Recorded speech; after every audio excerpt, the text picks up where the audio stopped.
काही योजना. समजा हा कॅनलच्या आजूबाजूला वस्ती, शेततळे, प्राणी, येथील माणसांना कॅनल पार करण्यासाठी रस्ता हा पुलावर बांधलेला असतो. अशा ठिकाणी आउटलेट्स किंवा चिमणी असतात. त्या ठिकाणी आपण अशा प्रकारची जाळी व अशी डिस्पोजल बॅग लावली तर यातून येणारा कचरा बऱ्यापैकी यात अडकून पाणी पुढे जाईल व मोठा कचरा वेगळा होऊन पाणी पुढे येईल. इथे मी फिल्ट्रेशन टँक बनवला आहे. त्यामध्ये विविध थरांमधून पाणी शुद्ध होऊन इथे आपल्याला शुद्ध पाणी मिळेल. ते शुद्ध पाणी आपण येथे प्राण्यांना पिण्यासाठी किंवा शेतीसाठी वापरू शकतो.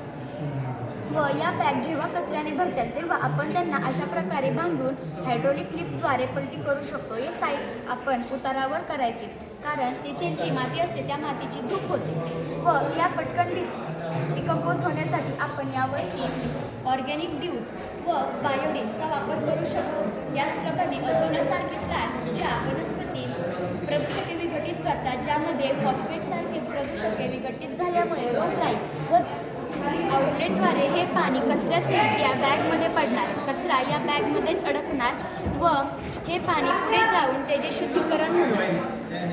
जेव्हा ही बॅग भरेल तेव्हा आपण हायड्रोलिक लिफ्टद्वारे ही बॅग वर घेऊन ही नेट वर घ्यायची व तिला अशा प्रकारे पलटी करून त्याची जी बॅग आहे ती स्लोपला पडणार. ओके, हां कर चालू. आता हा आपला देश हा कृषीप्रधान देश आहे.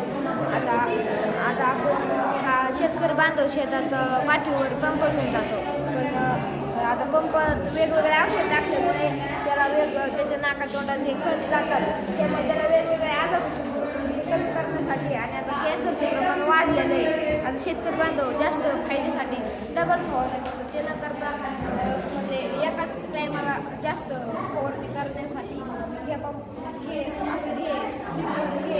पॉवर टाईप हां, तुझ्या प्रोजेक्टचं नाव काय बाळा? AI farming. ओके, छान. AI फार्मिंग रोबोट अतिशय छान बनवलेलं आहे. सुरुवातीलाच आपण याचा डेमो बघितला.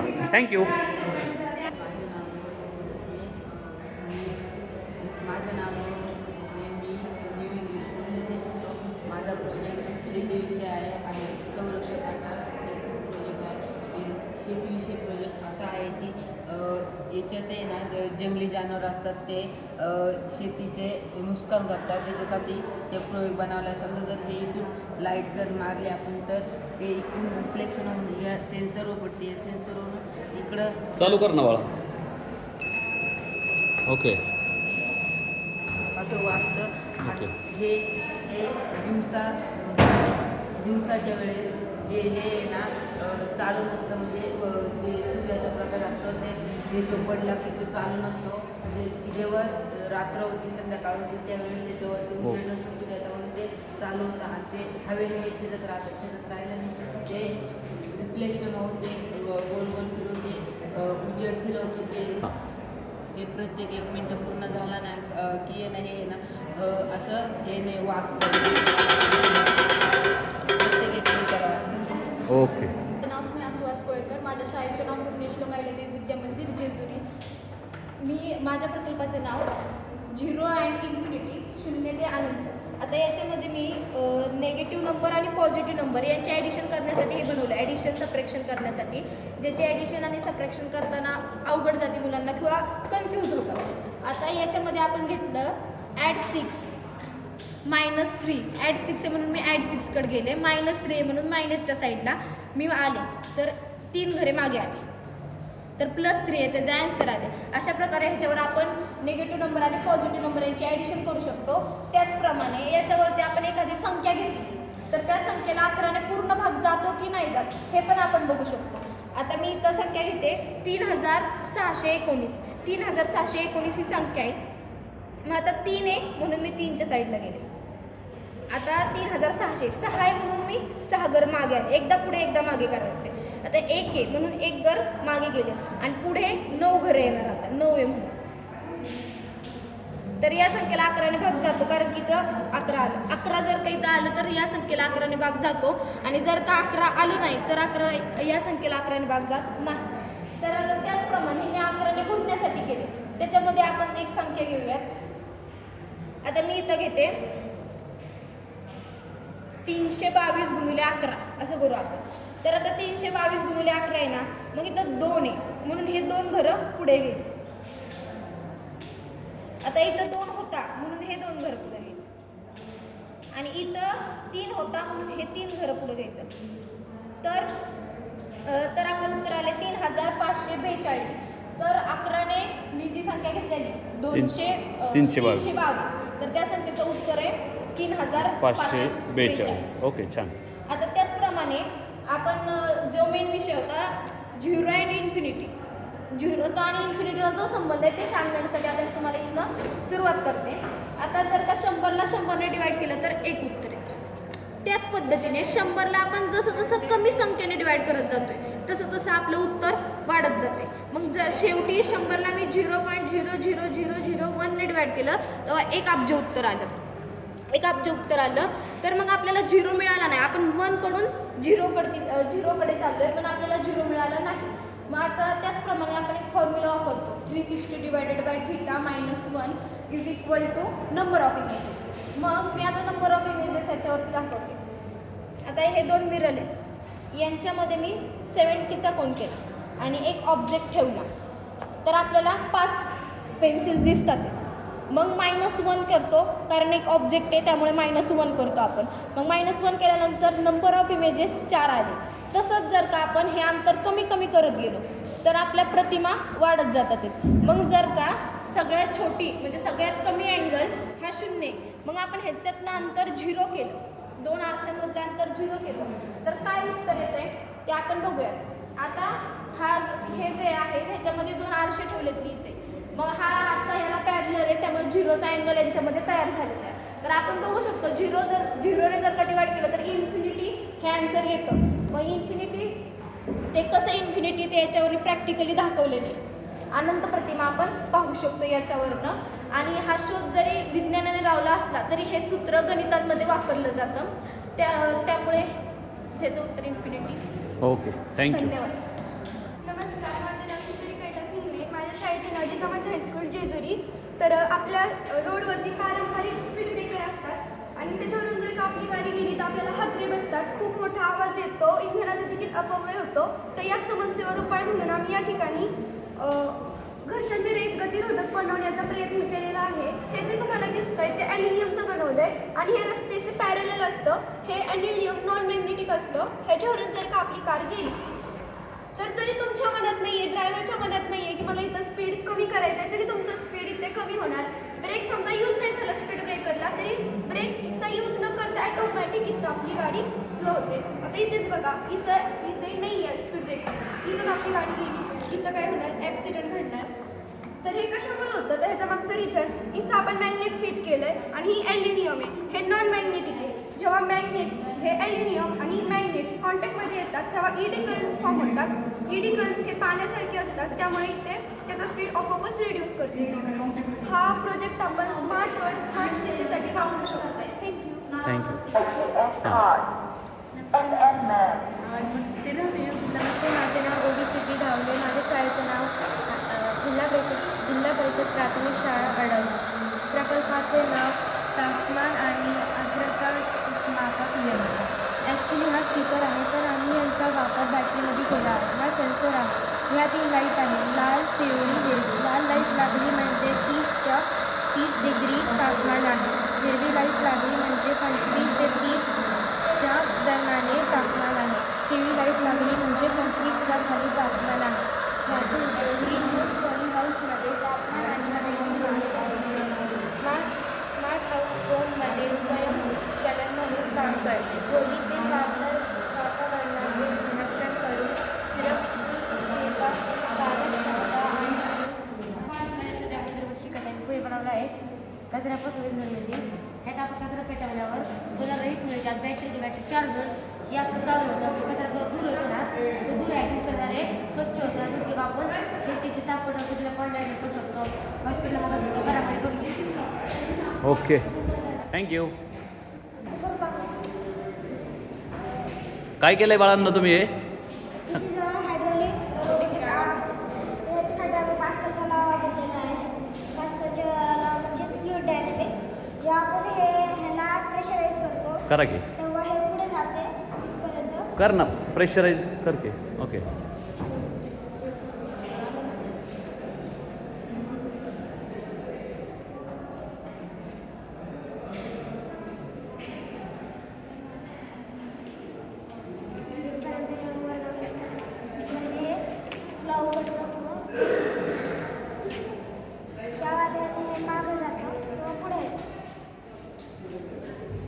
ह्याचा वापर आपण मोठ्या मोठ्या इंडस्ट्रीजमध्ये कारचे जे पार्ट असतात ते खूप जड असतात त्याच्यामुळे त्यांना आपण उचलून तिथे ठेवू शकत नाही म्हणजे अशा रोबोटचा वापर आपण तिथे कारचे पार्ट उचलून ह्याच्या ठेवण्यासाठी करू शकतो. Okay thank you.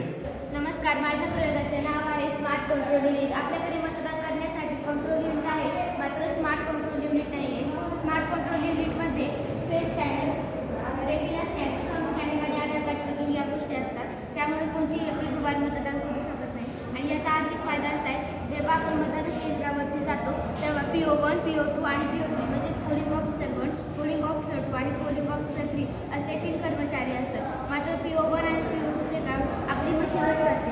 एका कर्मचाऱ्याचा बघता 1,500 रुपये म्हणजे 2 कर्मचाऱ्यांचा बघता एकूण 3,000 रुपये आणि पुणे जिल्ह्यामध्ये एकूण 4,000 बूथ आहेत. म्हणजे पुणे जिल्ह्याच्या दृष्टीने जर आपण विचार केला तर एकूण 1,20,00,000 रुपयांची बचत होते. आणि जर महाराष्ट्र राज्याच्या वतीने विचार केला तर एकूण 43,20,00,000 रुपयांची बचत होते. हा झाला आर्थिक फायदा. मात्र या मशीनचा उपयोग केल्याने आपल्याला पर्यावरणाचा देखील फायदा होईल. कारण आपण जेव्हा बूथवरती जातो तर एका बूथवरती 6 किलो कागद लागतो आणि 1 टन कागद जर आपल्याला बनवायचा असेल तर एकूण 17 करोड वृक्ष कापावी लागतात. मात्र जर आपण या मशीनचा उपयोग केला तर आपल्याला कागदही लागणार नाही आणि त्यामुळे पर्यावरणाचे संवर्धन होईल आणि झाडांची सुद्धा बचत होईल. धन्यवाद. थँक्यू. नमस्ते, माझं नाव ऋषाली संतोष गरगड, शाळेचे नाव डॉक्टर बी एन पुरंदरे. मी आज स्मार्ट होम मॅनेजमेंट सिस्टम हा प्रोजेक्ट बनवलेला आहे. हा ज्या स्त्रिया बाहेर काम करतात त्यांच्यासाठी बनवलेला आहे. हे वॉटर कंटेनर आहे. जेव्हा पाऊस पडतो तेव्हा ह्याच्यामध्ये पाणी साठते. आपण स्वतःहून मोटर लावून त्याच्यामध्ये पाणी ट्रान्सफर करू शकतो. हे वॉटर प्युरिफायर आहे. जेव्हा पाणी घाण असते ना तेव्हा हे वॉटर प्युरिफाय करून देते म्हणजे क्लीन वॉटर देते. हे ड्रीप इरिगेशन आहे. जेव्हा आपण बाहेर जातो तेव्हा ह्याच्यात पाणी टाकलं हे पाण्याचे ड्रॉप्स त्याच्यामध्ये पडतात ज्याने झाडांना पाणी जास्त होत नाही आणि कमी होत नाही. हे रेन वॉटर सेन्सर आपण ह्याला वॉटर सेन्सरही बोलू शकतो. जेव्हा पाऊस पडतो तेव्हा हे कपडे आतमध्ये जातात आणि जेव्हा पाऊस जातो ऊन पडतं तेव्हा हे कपडे बाहेर येतात. हे सेफ्टी वायर आहे. जेव्हा ह्याला काय यूज होते तेव्हा ते मोठ्याने वाजते आणि हे आपण कनेक्ट मोबाईलला करू शकतो. Okay thank you. एक स्मार्ट पार्किंग सिस्टमचा प्रोजेक्ट. जेव्हा आपण मॉल किंवा मार्केटला जातो तेव्हा आपल्याला पार्किंग शोधायला वेळ जातो म्हणून मी हा प्रोजेक्ट बनवला. ह्याच्यामध्ये मी 2 IR सेन्सर यूज केले जे की गाडीच्या मुवमेंटला डिटेक्ट करून गेट उघडले. इथे एक LED स्क्रीन आहे जे की डिस्प्ले करते की किती स्लॉट्स आहेत. आता इथं 4 स्लॉट्स आहेत. एक इमर्जन्सीसाठी आणि इथे डिस्प्ले करते की 3 स्लॉट्स लेफ्ट आणि टाईम टू टाईम अपडेट होत जाते. जेव्हा पार्किंग फुल होते तेव्हा गेट उघडत नाही जेणे की आपलं टाईम फ्यूल आणि एनर्जी वाचते. आणि तेव्हा कोणती इमर्जन्सी असेल तर आपण बटन दाबून त्या गेटला उघडू शकतो आणि बंद करू शकतो. Okay nice thank you. हां सांग. नमस्कार, माझं नाव देवांश गणेश यादव. स्वर्गीय बबनराव खंडोजी कामटे माध्यमिक विद्यालयामध्ये इयत्ता 6वी मध्ये शिकत आहे. तर आज मी जो प्रोजेक्ट बनवलेला आहे त्याचं नाव आहे डस्टर क्लीनर. आणि बरेच शिक्षक फळावा खडू यांचा वापर करून फळावा खडू यांचा वापर करून डस्टरने त्याच्यावर पुसतात आणि डस्टरने पुसून झाल्यानंतर ते असे करतात आणि भिंतीवर आपटतात. भिंतीवर आपटल्यामुळे काय होतं, डस्टरमधली जी धूळ आहे ती आपल्या शरीरात जाते आणि आपले कपडे खराब होऊ शकतात. म्हणून आम्ही हे एक मॉडेल बनवलेलं आहे. आता हे बघा, हे तर हा डस्टर आहे, हा पूर्णपणे हा आहे. आता मी हे पुसलेलं आहे. डस्टर पुसून मी हा मेटल क्लिपमध्ये लावत आहे. आता मेटल क्लिपमध्ये लावल्यानंतर हा ट्रे आहे बघा. आता हा ट्रे पूर्ण तुम्हाला खाली दिसतोय. आता ह्याच्यामध्ये गेल्यावर हा ट्रे हे जे सगळे धूळ आहे ते जाळीत अडकून खाली पडते. आणि ही प्रोसेस करताना आपण ह्याचा दरवाजा लावून ही प्रोसेस आपण अशी करू शकतो.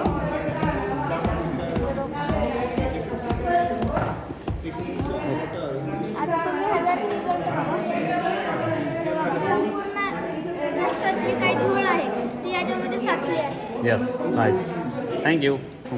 नमस्कार. हा एक असा मॉडेल आहे ज्या प्रेग्नेंट लेडीज किंवा जे वयस्कर लोक असतात त्यांना खाली वाकायला जमत नाही. सो हा एक असं मॉडेल आहे. आपण उभ्याने ह्याने क्लीन करू शकतो फ्लोर. पुढे हँडल हे दोन अटॅच असतात. जसं मूव होईल तसं हे क्लीन करत जाईल.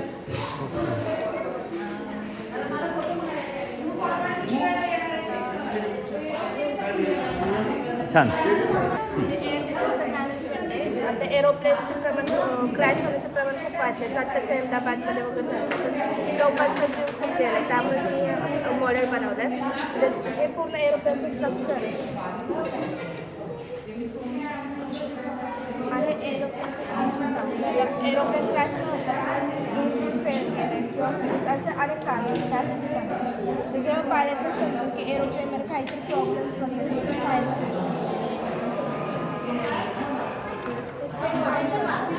जेणेकरून पॅसेंजरचं कंपार्टमेंट स्लो एकदम खाली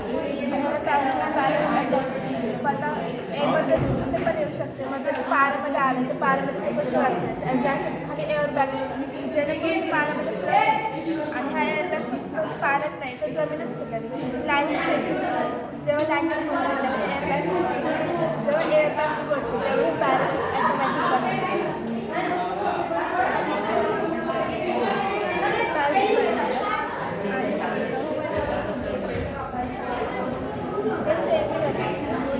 समोरचे पक्षी वगैरे आले तर लाईट चालू होणार. ते सेन्सर त्या पक्ष्यांना तिथे करणार आणि ते लाईट प्रकाश त्यांच्या डोळ्यामध्ये जर त्यांच्या डोळ्याला त्रास होईल त्यासाठी मग ते त्रास झाला तर साईड किंवा जर पक्ष्यांशी म्हणजे दुसरं काही अडथळा आला तर पायलटला समजेल आणि पायलट अलर्ट होईल. Thank you, nice. आपल्या घरात जो गॅस असतो बघा तो जर बायचान्स कोणी लीक झाला किंवा त्या पाईप डॅमेज झाला आणि जर त्या कोणी स्पार्क बसला तर खूप मोठा ॲक्सिडेंट होऊ शकतो. पण हा जो सेन्सर आहे त्याला MP5 सेन्सर मानतो. आता हा सेन्सरमध्ये लिकेज झालेला गॅस डिटेक्ट होते. आता मग इथं जेव्हा गॅस डिटेक्ट होतो त्यावेळेस संध्याकाळच्या आडून बोर्डला जातं. त्याच्यामुळं ही सर्व मोठं ट्रिगर होती. त्यामुळे रेग्युलेटर बंद होतो. रेग्युलेटर बंद झालं की गॅसचा सिग्नल पण बंद होतो म्हणजे गॅसचा सप्लाय बटन बंद होतो. हे सगळं चालू असतं. एक बजर पण चालू असतो जेव्हा आपल्याला कळतं की गॅस लीक झाली आहे. त्यामुळे आता लायटर्समध्ये सेम गॅस वापरतात जे आपल्याला राहत असते बरोबर.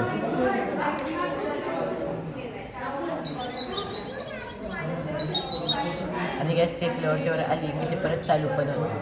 आता इन केस जर तुम्ही घरापासून लांब असता तर ह्याला SIM 800L मॉड्यूल म्हणतात. की आता रेंज नाही आहे म्हणजे चालत नाही. पण ह्याने तुमच्या सिलेक्टेड नंबरवर एक ऑटोमेटेड फोन कॉल जातो ज्याच्यामुळे जर तुम्ही घरापासून लांब असताल तर तुम्हाला कळू शकता की गॅस लीक झाली. Okay, thank you.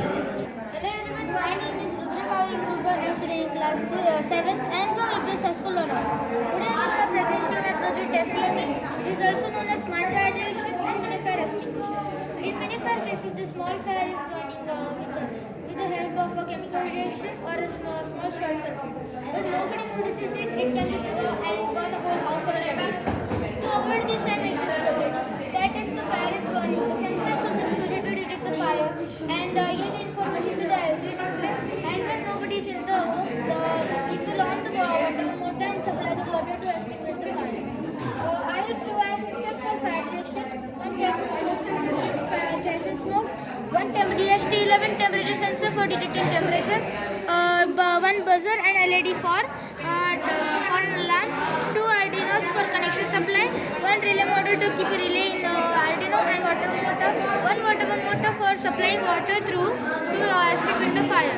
Okay, now tell us how it operates. The left side of the sensor detects fire like this and gives information that fire detected, evacuate now. Yeah.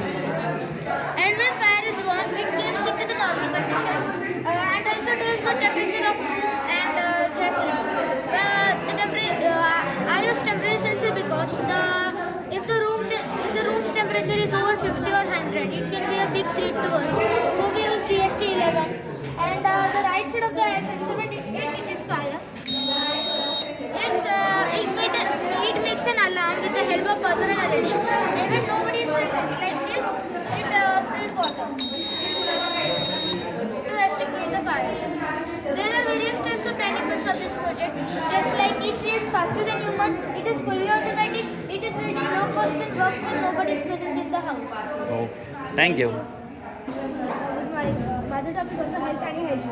आमच्याकडे मी बनवलेलं आहे portable machine human style from joint. म्हणजेच ग्रामीण भागातील नवजात बालकांना काळी होण्यापासून वाचवण्यासाठी एक मशीन. हे भारतात दरवर्षी 8 लाखांहून अधिक नवजात बालकांचा मृत्यू होतो आणि अनेक जण काळीमुळे मरतात. जर त्यांना योग्य उपचार मिळाला तर त्यांचा जीव वाचवता येऊ शकतो आणि हा माझा प्रकल्प लाखो जीव वाचू शकतो. थँक्यू.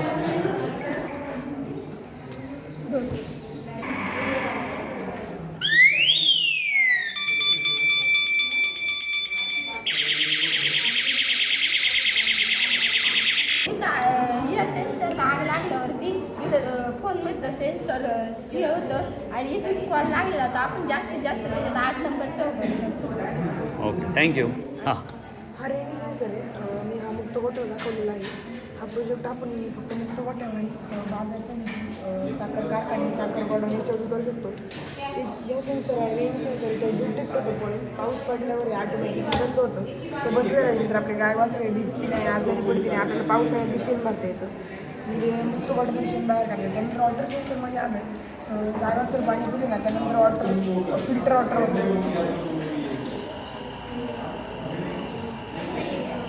झाल्यानंतर आपल्या जीवनात वाघाचं प्रमाण जास्त आहे. वाघ याला भेटला गेला की बजर वाजतो. बजर वाजल्यानंतर वाघाला वाटते वेगळं काय वाजले हात खुलून जातो.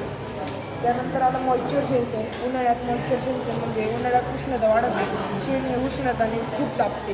मग गाय वासरे बसती नाही, आजारी पडतात आणि त्यासाठी ना मॉइश्चर सेन्सर फिट केलेला आहे. त्यानंतर म्हणजे त्याच्यात टेम्परेचर मेंटेन करून कोडिंग थ्रू या फॅनमध्ये पाठवतो आणि मॉइश्चर सेन्सर हा आपल्या पूर्ण शेणाला थंड करतो. ओके. माझे नाव हर्ष गोपाळ. आमच्या शाळेचं नाव आहे श्री भैरवनाथ माध्यमिक विद्यालय वाणगाव. आमच्या प्रकल्पाचं नाव आहे ॲक्वाफोनिक फार्मिंग.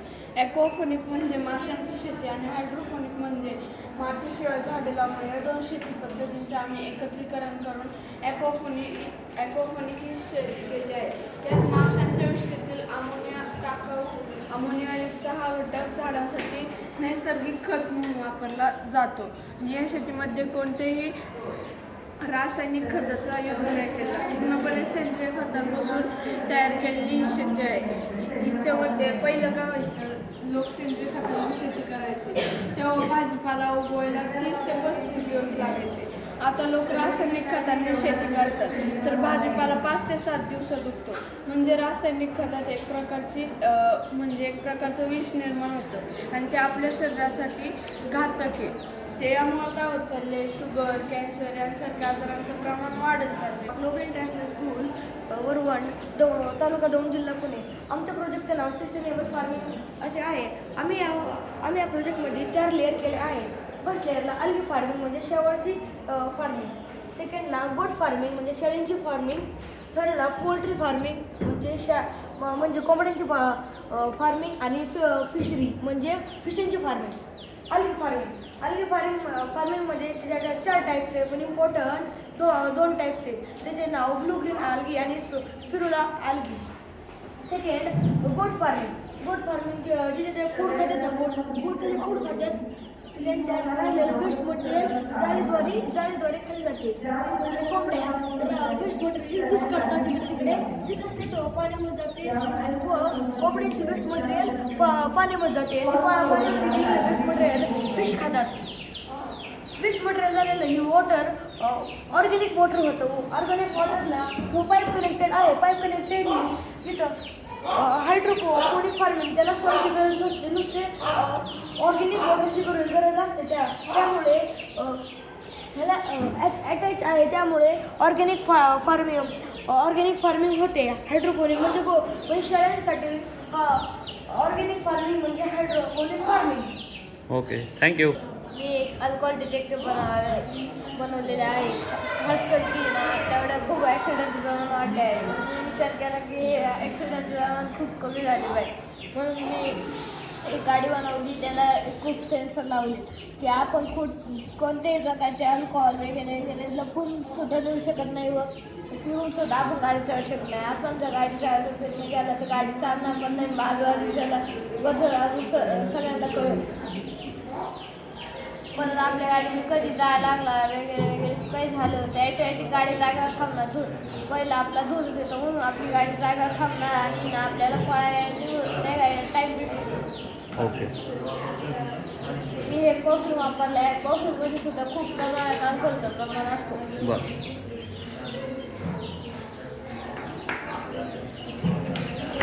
जस्ट आता आपली गाडी चालते आणि त्याला अल्कोहोलचा वास आला तर गाडी चालायची बंद होणार. ओके.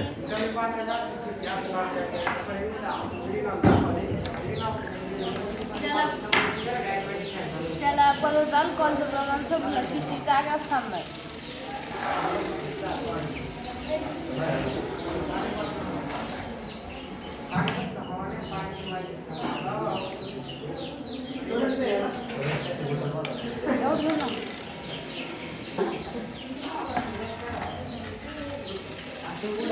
आपल्या गाडीला असा आग लागला किंवा काही झालं तरी आपली गाडी जागेवर थांबणार. आपल्याला जायला टाईम भेटू शकतो.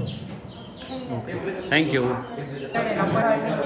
वॉटर फार्मिंग कमी जागेत जास्त शेती याचा फायदा आहे. बरं इथं हायड्रोपोनिक्स फार्मिंग आहे फक्त पाण्यावर चालणारी शेती याचा फायदा आहे. तिथे सॉईल नाही तिथं आपण पाण्यावर शेती चालू शकतो. बरं इथं आपण आहे ना ऑर्गॅनिक फार्मिंग केली की आहे ना आपण कमी पाण्यावर शेती चालू शकतो की आहे ना फॉग मशीन लावून शेती चालू शकतो. बरं तिथे एक स्टोर रूम आहे. शेतकरी तो धान्य पिकवतो त्या स्टोर रूममध्ये ठेवतात. ती सुरक्षित राहण्यासाठी आपले ते सेन्सर असतात. पाऊस आला काय सेन्सरचे आपले तो बांधपट आहे हे ॲटोमॅटिक बंद होणार आणि पाऊस गेल्यानंतर ओपन होणार. इथं आपले सेन्सर बसवलं आहे की एखादा प्राणी आत येत असेल त्याला येऊन न देण्यासाठी आपले sensor. Okay, thank you. This is a parts of circle आणि हे सर्कलचे पार्ट्स आहेत. आम्हाला हे क्रिया पटकन समजाव्या आणि मनोरंजक पद्धतीने आम्हाला कळावं यासाठी आम्ही हे मॉडेल बनवलेलं आहे. आता आपण हे अशा प्रकारे आहे ना आम्ही समजून घेऊ शकतो. समजा आपल्याला सांगितलं आर्क कुठे आहे तर त्याची आकृती आपण त्याच्यासमोर दाखवू शकतो. सांगितलं की टँजेंट कुठे आहे तर त्याची आकृती आपण त्याच्यासमोर नेऊन दाखवू शकतो, जसं की असं. ओके. आणि आम्ही हे सगळे भाग एकाच सर्कलमध्ये दाखवण्याचा प्रयत्न केला आहे आणि त्याचे डेफिनेशन्स काही आम्ही ते लिहिलेलं आहे. ओके, छान. थँक्यू. माझे नाव रोहित अनिल मोहिते. मी जिल्हा परिषद प्राथमिक शाळा कुंकुम येथून आलो. तालुका दौंड, जिल्हा पुणे. मी बनवलेले प्रोजेक्टचे नाव आहे विद्युत ऊर्जा. ओके. प्रकल्पाचा मुख्य विषय आहे शाश्वत भविष्यासाठी आरोग्य व तंत्रज्ञान. प्रकल्पाचा उपविषय आहे स्वच्छता आणि आरोग्य. आणि मी इथे बॉटल स्वच्छता यंत्र बनवलेलं आहे. इथे मोटर बसवलेली आहे. इथं बटन आहे आणि या बटनच्या साहाय्याने ही बॉटल साफ होते. आणि बॉटल साफ झाल्यानंतर आता आपण जर का जास्त बॉटल ह्याच्यामध्ये धुतल्या तर पाणीसुद्धा खराब स्वच्छ होतं, अस्वच्छ होतं. मग ते पाणी बाहेर काढण्यासाठी खाली नळ बसवलेला आहे. आणि आता आपल्याला आपण हे आपल्या घरामध्ये, शाळेमध्ये किंवा ऑफिसांमध्ये, मोठ्या मोठ्या कंपन्यांमध्ये आपण हे ठेवू शकतो.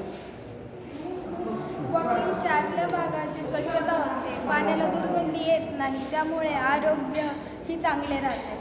आणि आता आपण 100 किंवा 10 बॉटल्या जरी घेतल्या त्यानंतर जे घाण पाणी राहतं ते आपण नळाने काढू शकतो. आणि आपल्याला मोठे मोठे जार साफ करायचे असतील तर आपण या प्रकारचा ब्रश वापरू शकतो. आणि हा ब्रश इथे आपण हा ब्रश काढून हा मोठा ब्रश इथे जॉईन करू शकतो. आणि आता बारक्या ब्रशने मोठे जार असे वेगवेगळे जार साफ होऊ शकत नाही, त्यामुळे आपण हा ब्रश बनवलेला आहे. आणि मुलं काय करतात, डायरेक्ट नळाला बॉटल लावून हे करतात. इथे बॉटल लावल्यानंतर त्यांचा वेळही वाचतो, त्यांना खूप आनंद पण होतो कारण का ते फिरत राहतात. मग आपण ह्याचा उपयोग चांगल्या प्रकारे करू शकतो. Okay, thank you. माझे नाव हर्ष सूर्यकांत गायकवाड इयत्ता 7वी. माझे नाव असं 7वी. शाळेचे नाव जिल्हा परिषद प्राथमिक शाळा हिंगणीगाडा तालुका दौंड जिल्हा पुणे. आम्ही हे फायर अलार्म सोबत बनवत आहे. हे बनवण्यासाठी आम्ही battery, cap, sensor, flame sensor आणि बजर हे साहित्य वापरलेलं आहे. हे आपण शाळा, मंदिर, शेत, मोठे मोठे गोडाऊन, कंपनी या ठिकाणी वापरू शकतो. अशा प्रकारे. बरं.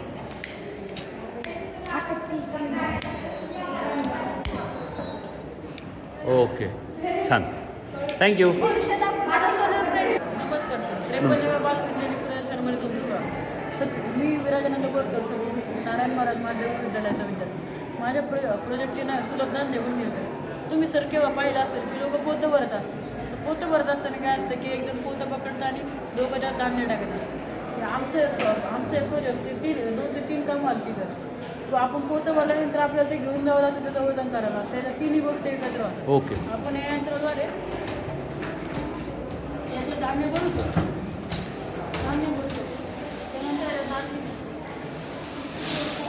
त्याच्या खाली आम्ही सर्व स्केल ठेवले, तिथं वजन आहे. समजा तुम्हाला इथून पोतं दुसरीकडे घेऊन जायचं तर त्यासाठी तुम्हाला लगेच पोतं उचलावं लागणार.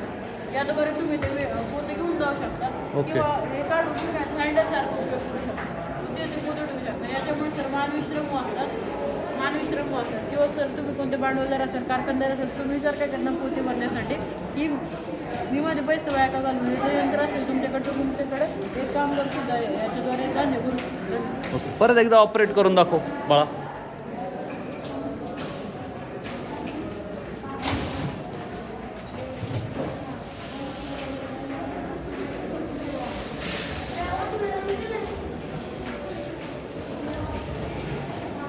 Okay, thank you.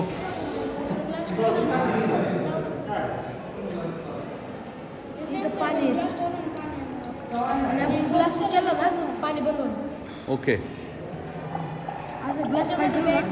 Water sensor. Okay. Water dispenser मशीनचं sensor. Okay, very good, thank you. नमस्कार, माझे नाव देवयानी विठ्ठल बडे. मी आता 8वीची विद्यार्थी. माझ्या शाळेचे नाव क्रांतीवीर वासुदेव बळवंत फडके स्मृती विद्यालय रावडी. माझ्या प्रकल्पाचे नाव आहे स्वयंचलित नाला स्वच्छता प्रणाली. याचा उपयोग आपण नाले सतत स्वच्छ राहतात आणि पाणी मोकळे वाहते. मानवी श्रम कमी होतात, आरोग्याला धोका कमी होतो आणि हे सौर ऊर्जा, पवन ऊर्जा यांच्यावर चालवता येते. त्यामुळे ते पर्यावरणपूरक आहे आणि शहरातील पाण्याची जी समस्या आहे ना ती पण कमी होईल. आणि याचा निष्कर्ष काय आहे, स्वयंचलित नाला स्वच्छता प्रणाली ही स्वच्छता शाश्वत विकासाच्या दिशेने एक महत्त्वाचे पाऊल आहे. आणि पावसाळ्यातील शहरातील गटारे स्वच्छ करणे, त्यातील गाळ काढणे, कचरा दूर करणे यासाठी आम्ही हा प्रोजेक्ट केला आहे. आणि इकडं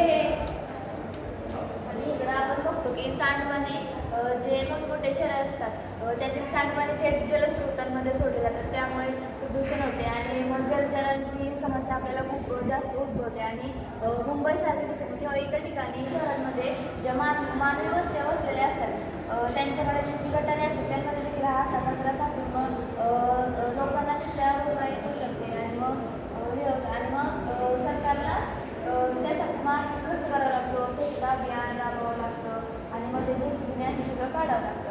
आणि आमचं म्हणणं असेल की आपण जर सिवेज वॉटर ट्रीटमेंटनी जर पाणी शुद्ध करून पाठवलं तर सगळं चांगलं. आणि आम्ही यात सुधारणा केली आहे, ही वर्किंगमध्ये आहे. आणि आपण चेन कट्ट्याचा बी वापर करून बाहेर काढू शकतो.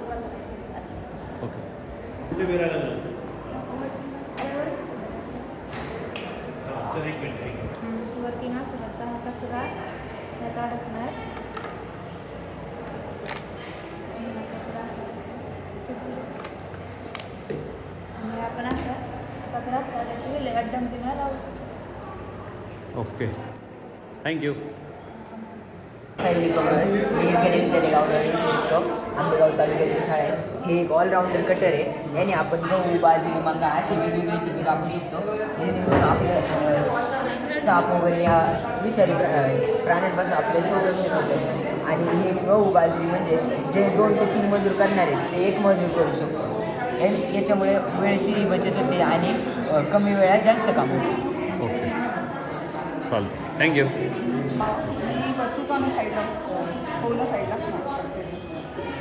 Good morning, my name is Kaivalya Kekar from Bal Shikshan Mandir English Medium School, and the name of my project is Emotion AI. Like ChatGPT, Emotion AI can give answer to any questions, but unlike ChatGPT, it can answer emotions empathetically. I have also made a real-time face detection monitor. So if I detect my face, it will show that I am joyful and my confidence is 84%. There is also a chatbot which can give answer to any questions and also answer questions empathetically. So in India, this is not much big of a problem because there are many relatives, friends which we can talk with. But outside of India, in countries like Russia, Japan, this is a major problem. There are 10 suicides per day in Japan. And that's because of anxiety and loneliness. To cure this, I have made this AI. Now there are 3 future plans for this. First future plan, to install productivity, attention and attention spans in this AI. Second plan, to make an app of this, so no need to hassle to type in the name of the website. And there are going to be 2 paid programs in the app. First paid program is going to be basic, which is going to be which is going to be this, and the second paid program will have attention spans and how much you can study, how much you are willing to study, that face detection camera. And the third step is going to be to install this in schools, so people can understand so teachers can understand what exactly the students are feeling right now, what are their feelings, what are their moods, etc. And teachers can help them if they have some anxiety, if there is some problem or something weird is happening, they can contact the teacher. Thank you. Thank you.